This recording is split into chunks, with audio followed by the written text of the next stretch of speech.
أعوذ بالله من الشيطان الرجيم بسم الله الرحمن الرحيم. Lesson number 123, Surah Yusuf, ayah number 19 to 35. In the first part of the story that we learned, there were some people who came afterwards and said that now we are curious about what happens next. Because when you don't read a story in one go, it leaves you wondering that what happened next. So in the first part of the story, we learned that Yusuf a.s.'s brothers, because of their envy, because of the envy that they had against him, they decided to get rid of him. Because they wanted the exclusive attention of their father. And they were envious that their father loved Yusuf a.s. more. And we saw as to why his father would naturally have more love towards him. So what did they do in order to get rid of him? Some of them suggested that they should all kill him. But others said that no, don't kill him, rather throw him into the well. And he'll be picked up by someone, and whatever happens to him happens, but let's not kill him. And we learned that eventually they decided to throw him into a well, which they did. And they came to their father saying that he had been killed by a wolf. So now what happened? When Yusuf a.s. had been thrown into the well, Allah subhanahu wa ta'ala says, وَجَاءَتْ سَيَّارَةٌ, and there came a company of travelers. A group of travelers, a caravan, it passed by the well. It came to the well. وَجَاءَتْ سَيَّارَةٌ. Sayyara is from the root letters Sin, Ya, Ra, from the word sayr. Sara, Yasiru, which means to travel. And Sayyara are a group of people who are traveling together. Which is why the word Sayyara is also used for a caravan. Because in a caravan, a group of people are traveling together. So, a company of travelers came to what? Came to the well. It is said that the brothers of Yusuf a.s. had thrown him into the well at night, at nightfall. And after throwing him into the well, they returned home. It is also said that they threw him into the well during the day and they waited until nightfall to see what would happen to him. And then eventually they went back home. And it wasn't a coincidence that very soon a sayyara came. A group of people who were traveling, they came by the well. Because if you look at it, that well, we learnt about it, its description was that of a well that is unconstructed, that has been deserted, nobody is looking after it. So, how is it possible that a caravan just happened to pass by? This was not a coincidence. This was the plan of Allah subhanahu wa ta'ala to save Yusuf a.s. The brothers threw him into the well, and very soon a caravan passed by. They camped by the well. And when they camped by the well, what did they do? فَأَرْسَلُوا, so they sent وَارِدَهُمْ, their water drawer. Warid is from the root letters Waw, Ra, Dal. And we learned this word earlier as well in Surah Hud, from warada yaridu, which is to arrive at water, at a watering place. So for example, a person arrives at a water fountain. This is what? Warada yaridu. And wurud, to reach water. Basically the word warid is used for a person who is sent in search of water. Before, when people used to travel, because they would travel by foot or perhaps on their animals, it would take a very long time. It would take weeks and months. Now just imagine if you're traveling for such a long time, weeks and months, how can you take all of your provisions with you? How can you? Especially water. It wouldn't be possible. So what would the people do? They would take a little bit with them, but as they would travel, they would look for the basics, for example, water and food. They would not carry all of their supplies with them. Similarly, these people, when they were traveling, they camped by the well and they sent a person to the well to get water out of there for the rest of the travelers. Because it wouldn't be possible that everybody is looking for water. If everybody was looking for water, then what would happen? It would take very long to complete the journey. So the people would be traveling, but they would send one person in search of water. So warid is used for who? A person who goes in search of water for the rest of the caravan. So they sent their warid, and what did he do? فَأَدْلَى, so he let down دَلْوَهُ, his bucket. أَدْلَى, دَلْوَ, from the root letters dal, lam, waw. Dalw. And we have read this word earlier as well.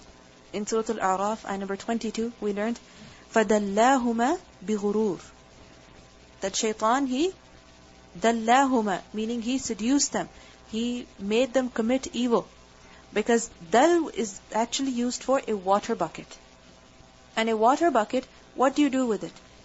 You throw it into the well. You put it down into the well. And then you pull it up in order to extract water out of there. So فَأَدْلَى, he let down, he dropped down, dalwahu, his water bucket, into the well. Now remember, that well was very deep. Remember the description of that well? غَيَابَةِ الْجُبِّ, in the darkness, in the depth of a well. It was like a dark hole, and they didn't know what was at the bottom, how much water was there, was it dry, was it not dry. So similarly, this person, he threw down his bucket to see what's in there. Is there any water? So what happened? When he threw down his bucket, it is said that Yusuf a.s., he held on to the rope. And when he held on to the rope, he wouldn't leave it. This man, as he pulled it up, he saw Yusuf a.s. coming out from the hole, from the deep well. Because just imagine, you look down, you don't see anything. You don't even see water. So you throw down the bucket hoping that some water will come out. And as you're pulling it up, you're wondering, what is this heavy thing? And as he pulls it up, he sees a boy emerging out of the darkness. So فَأَدْلَى دَلْوَةً, and when he saw Yusuf a.s., قَالَ, he said, يَا بُشْرَى, oh good news, هَذَا غُلَامٌ, this is a young boy. He was wondering what that heavy object was. And all of a sudden he sees a boy coming out of water. Ya Bushra, oh good news. What does it mean by this Ya Bushra? We know that the word Ya is used for calling someone. It's translated as oh. And it's used for calling someone. But this word, which is harf nida, Ya, it is also used as an exclamation. It is also used for exclamation. So, Ya Bushra, oh, good news. Just as in the English language, when you use the word oh or hey, are you always calling someone? No. It is also for the purpose of exclamation. So similarly, he says, Ya Bushra, oh, good news. What good news this is. What an excellent thing this is. This is a ghulam, this is a young boy. It is also said that Bushra was the name of a person who was with this warid. The warid, the water drawer, did not go alone, but rather he went in a form of a group, or he went with another person, and that person's name was Bushra. However, the stronger of the two opinions is the first one which I mentioned to you, that Ya Bushra, oh, what good news. This is out of exclamation, out of surprise, out of great happiness. That this is a boy. And remember, the word ghulam is used for a young boy. It is used for a young boy. Now what does it show? The word ghulam. It shows to us that Yusuf a.s. was still very young at that time. He was still very young. وَأَسَرُّوهُ, when they found that boy, what did they do with him?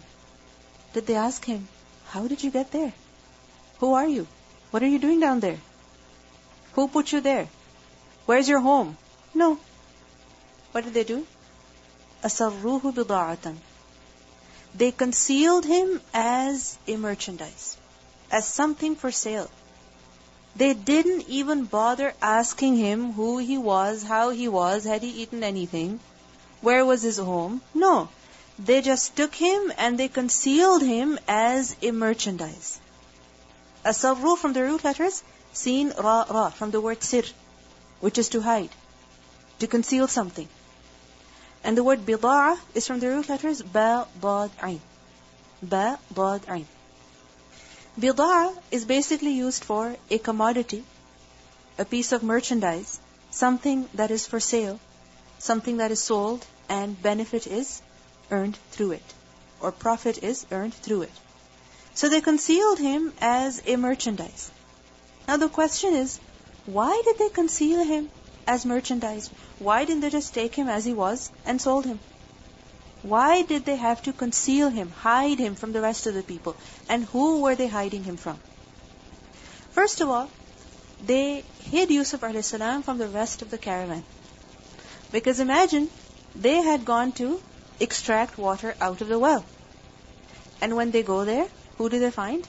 A young boy. And when they brought him to the rest of the caravan, they hid him from the rest of the caravan. Why? Because it's possible that the rest of the people, they would say, give him to us. You're not supposed to be the master. And we can sell him, and we should be the ones taking benefit. No. What did they do? They concealed him from the rest of the caravan. It is also said that they hid him, they concealed him, so that no one would come and claim him to be their son, or their slave, or their servant, etc., etc. Because just imagine you find something, just imagine you're walking and all of a sudden you find a wallet or a cell phone.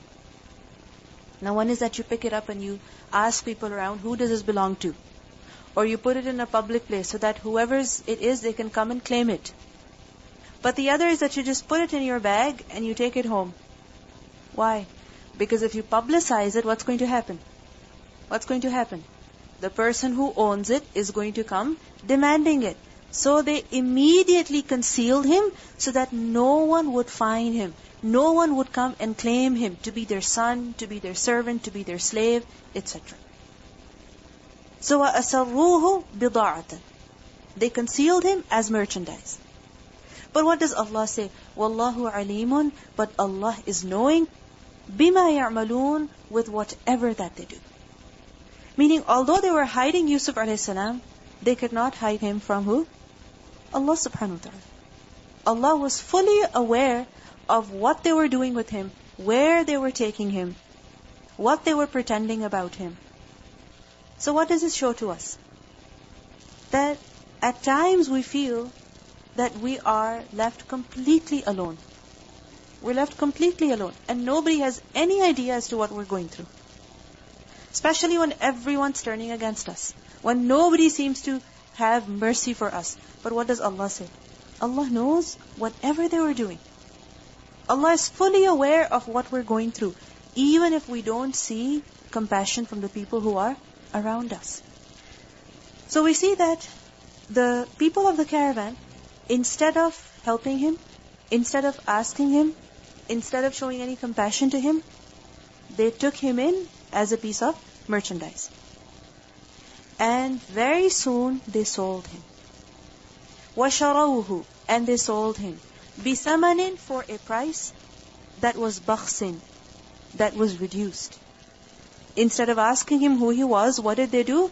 They sold him for a very cheap price, for a reduced price, because he was stolen. If someone has stolen something, what do they want to do?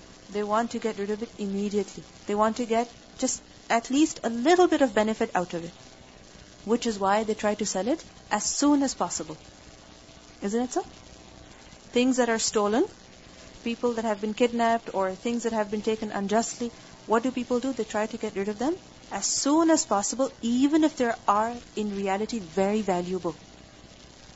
They may be very valuable, but people will sell them for a very cheap price because they want to get rid of it immediately. They don't want to wait with it. So وَشَرَوْهُ. They sold him, from the root letter Shin Raya, بِثَمَنٍ. For a price that was bakhs. Bakhs is from the root letters Ba, Kha, Sin. And bakhs is to reduce something, to reduce the value of something, to reduce the quantity of something with injustice. We learned earlier in the story of Shu'aib a.s. where he told the people, لَا تَبْخُسُ النَّاسَ أَشْيَاءَهُم. Do not reduce for the people their things. If a person deserves a certain number of things, then make sure you give that exact number. Do not reduce it. So they sold him for a price that was bakhs. What does it mean by bakhs? Bakhs has been understood as very little in quantity. Generally, if you were to sell a slave of his age, of his type, of his ability, then he would go for more money. But they sold him for a very little price. And it is said that it was only 20 dirham. Just imagine, only 20 dirham they sold him for. Because they wanted to get rid of him immediately. Because stolen wealth, no matter how valuable it is sold for less. So وَشَرَوْهُ بِثَمَنٍ بَخْسٍ دَرَاهِمَ dirhams. And dirham is a plural of dirham. And these dirahim were ma'dudatin, numbered. Ma'duda is from the root letters, ayn dal dal, adad is a number. So there were a few limited dirhams that they sold him for. وَكَانُوا, and they were, فِيهِ, concerning him, مِنَ الزَّاهِدِينَ, of those who were indifferent. They were completely indifferent to Yusuf alayhi salam. Az-zahidin is a plural of zahid, and it's from the root letters zai ha dal. Zai ha dal, from the word zuhud. And what does zuhud mean? To abstain from something.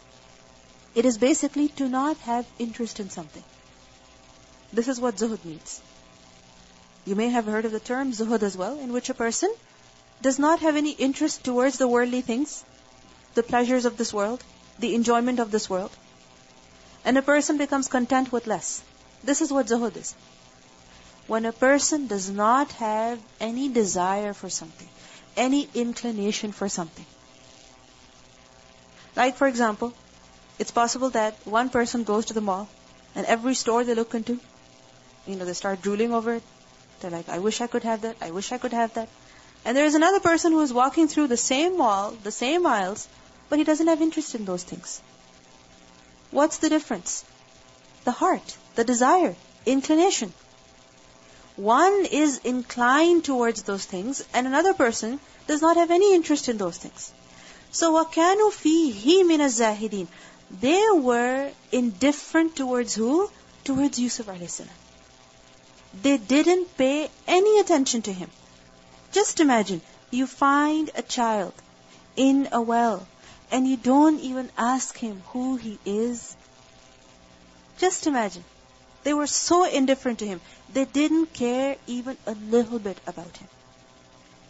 If you look at it, Yusuf alayhi salam, he was very valuable. We learned at the beginning of the story as to how good his character was, how polite he was, how gentle he was, how obedient he was.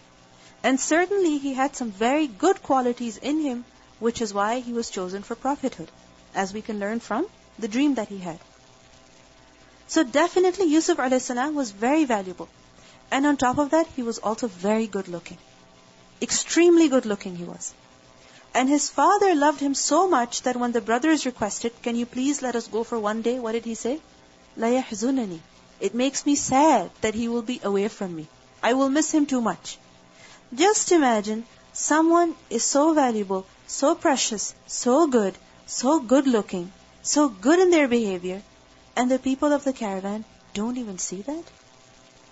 They don't even realize that. They don't even benefit from him, or they don't even try to bring benefit to him. What do we learn from this? Many lessons can be learned from this. First of all, we learn that a person's knowledge is very limited. The knowledge of man is extremely limited.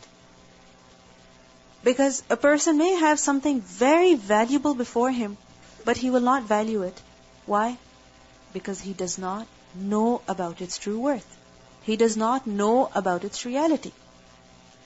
For example, if you give a gold ring with a big diamond on it to a child, what is he going to think? It doesn't make any sound. Forget it. He's going to throw it. Isn't it? It's not as big. It's not fun at all. He'll just throw it. He won't be interested in it at all. Perhaps the gold color and the big diamond may attract him, which is why he may pick it up, but he will not be interested in it for more than 5 or 10 seconds. He will look at it, he will try to play with it, and he will see, okay, there's nothing fascinating about it, he'll throw it. Why? Because he does not know the true value of it. And at the same time, if you give that same ring to a woman, and she's holding it, she will continue to look at it from one side, from another side. She will wear it in one finger, then another finger. Then she will look at her hand from one angle, another angle. Why? What's the difference? It's the difference in knowing the value of something. If a person realizes the true value of something, he will look at it completely differently. So what do we learn? That first of all, a person's knowledge is extremely limited. He does not know the true worth of things, or the true worth of every single thing. We also see that things are the same, but different people, they view them differently. Isn't it so? Different people view things differently. And because of that, they benefit from it at different levels. The more interest you have in something, the more attention you pay to something, the more benefit you'll extract out of it. And the less interest you show in it, the less benefit you'll extract out of it for yourself. Isn't it so? So what's the difference again? It's in recognizing the true potential of something. It's in recognizing the true ability in something. For example, there are children. Some people, they look at them and they wonder, okay, it's just a child. What's the big deal? What's the big deal? They don't bother saying salam. They don't bother saying, how are you doing? Nothing at all. But it's possible that another person says salam to the child, starts talking to him or her, and he sees a lot of potential in that child. Perhaps he will learn something from that child. Just recently we saw this child. It was a little girl, and he took out his hand to greet her, to say salam to her. And she said, my mom told me I shouldn't shake hands with boys. I was just wondering, that man could have just said, okay, it's a child, who cares? Don't even say salam to her. Her father has come to see me. No big deal. And many times we do this with children. But when he greeted her, when he spoke to her, he saw that, mashallah, that child had such a good memory, such a good ability to distinguish between what should be done and what should not be done. And sometimes we don't pay any attention to children, we don't pay any attention to people who come and sit next to us. And we deprive ourselves from benefiting from them, and we deprive them from benefiting from us as well. So it's about having the right look and having some interest in the things that we see, in the people that we see, so that we can get benefit out of them. Similarly, older people. Sometimes we happen to live with them. Sometimes we happen to sit next to them. But we don't ask them about things, about how to cook something, how to do something, how to look after a child. Little tips. And if you just ask them, it's possible that they will tell you about something that's going to solve many problems for you. We try to live in our comfort zones. We don't like to talk to people who we don't know. But the fact is that if we talk to them about things that could be relevant to them, we could benefit a lot from them. Or at least they could benefit from us. Many times it may have happened with you that you go and sit at the doctor's office, or you go and sit and you're waiting somewhere, and you just happen to greet the person who's sitting next to you. And you end up having such a long conversation with them. And you end up telling them something about the Quran, or something about the Sunnah. Something that could benefit them. So have interest in people. Pay attention. Because when you do that, only then you can extract benefit. Also we see that people, many times they lose opportunities. Why? Because they don't even recognize them. People lose opportunities because they don't recognize them. Like for example, the people of the caravan, they didn't even bother to find out who Yusuf a.s. was. As quickly as possible, they tried to get rid of him. They tried to sell him, which is why they were ready to sell him for a very small price even. So we see that people don't see the opportunities, and what's the reason behind that? Because they don't recognize them. And because they don't recognize the opportunities, they don't benefit. Sometimes people come sit next to us, and we don't even ask them who they are, how they're doing, where they have come from. And perhaps if we spoke to them a little bit, we could bring benefit to them, and we could also bring benefit to us. And if you look at it, there are many things which are very valuable. But our behavior towards them is of indifference. Isn't it so? Our behavior towards them is of being very careless. We don't pay any attention. We don't show any interest. Like for example, things that are very beneficial, they come before us, but we don't pay attention, and hence we deprive ourselves. For example, the Qur'an. It's extremely beneficial. But many times, what do? We don't bother to open it up. We don't bother to even read it. We don't even bother to listen to it. Whereas Allah subhanahu wa ta'ala says that huwa khayrun mimma yajma'un. It is better than all that people can gather. Everything that people can collect, the Qur'an is much better than all of those things. Similarly, if you look at it, our time, it's extremely valuable. It's very, very precious. Very precious. And instead of using it, many times we're trying to kill it. We're trying to waste it. We're trying to get over it. Similarly, there are people, relationships that we have, that are around us, but we don't benefit from them. We don't value them as much, and we waste many, many opportunities. We also learn a very important thing from this ayah, which is that the love of wealth, what does it do to a person? It completely blinds him. The love of wealth, it completely blinds a person. It makes you oblivious to what is truly valuable. If you look at it, the people of the caravan, they just wanted some money. Isn't it? Which is why they sold him for the cheapest price even. And because they wanted that money, they didn't pay any attention to who Yusuf a.s. was. وَكَانُوا فِيهِ مِنَ الزَّاهِدِينَ. They were very indifferent to him because they just wanted money. Similarly, we also sometimes, out of the love of this dunya, out of the love of things, we waste our time. We destroy our time. Our time is flying away, one day after the other, 1 hour after the other, but just to get some material gain, just to get some material enjoyment, we will give up our time on those things.